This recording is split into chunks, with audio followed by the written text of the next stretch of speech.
আসসালামু আলাইকুম। ওয়ালাইকুম আসসালাম। কি অবস্থা, কেমন আছেন? এই তো আলহামদুলিল্লাহ।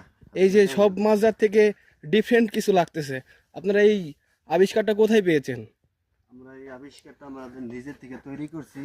মাশাআল্লাহ মাশাআল্লাহ, আপনাদের মধ্যে তো অনেক বরফ আছে ট্যালেন্ট। না, রাত্রে যে ঠান্ডা পড়ে না, হ্যাঁ ঠান্ডা মনে করেন বরফ জমা হেলায়, এই কারণে আমরা মনে করেন এটা পাইপটা দিয়া হুম। তারপরে লিগা উপরে দিয়ে শ্বাস দিমু, শ্বাস দিয়া একবারে প্যাকেট বানায় হেলাম। শ্বাসটা কি? শ্বাসটা হলে আমরা যে টিস্যু কাপড়টা আছে না, হ্যাঁ। টিস্যু কাপড়ের মতো একটা আছে হুম শ্বাস। ওই শ্বাসটা যদি উপরে দিয়ে দেই না, হুম। তাহলে মনে করেন এই জিনিসটা উপরে ঠান্ডাটার নিচে কোনো করতে পারবো না। মাশাআল্লাহ মাশাআল্লাহ। এই জন্য মনে করেন শ্বাসটা আমরা দিতে আছি। হুম। আজকে রাত্রে অনেক বরফ গেছে, আল্লাহর রহমত কিছু হয় নাই। এই কারণে মনে করেন আমরা সতর্ক থাকার জন্য আগে থেকে এই পদ্ধতিটা নিতে আছি। সব মাছাই তো এরকম দেখা যায় না। সব মাছ এরকম দেয় না।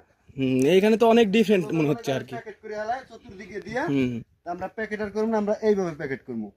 এটা তো বাচ্চা বাচ্চা বাচ্চা ছাড়া না, হুম হুম। এই জন্য। এই যে আর বড়টা মনে করেন প্যাকেট করে হালাইতাম। চারাটা তো অনেক ছোট দেখতেছে। চারাটা এখন ছোট, কিন্তু আস্তে আস্তে বড় হইব না। হুম। কেন বাংলাদেশের মাথায় এত বুদ্ধি, দেখলেই বোঝা যায়। আবিষ্কারটা কি বরিশাল থেকে শুরু হয়েছে নাকি? হ্যাঁ, এটা বরিশাল, এটা সৌদি আরব থেকে আর কি আবিষ্কার হয়েছে। মাশাআল্লাহ মাশাআল্লাহ। হুম।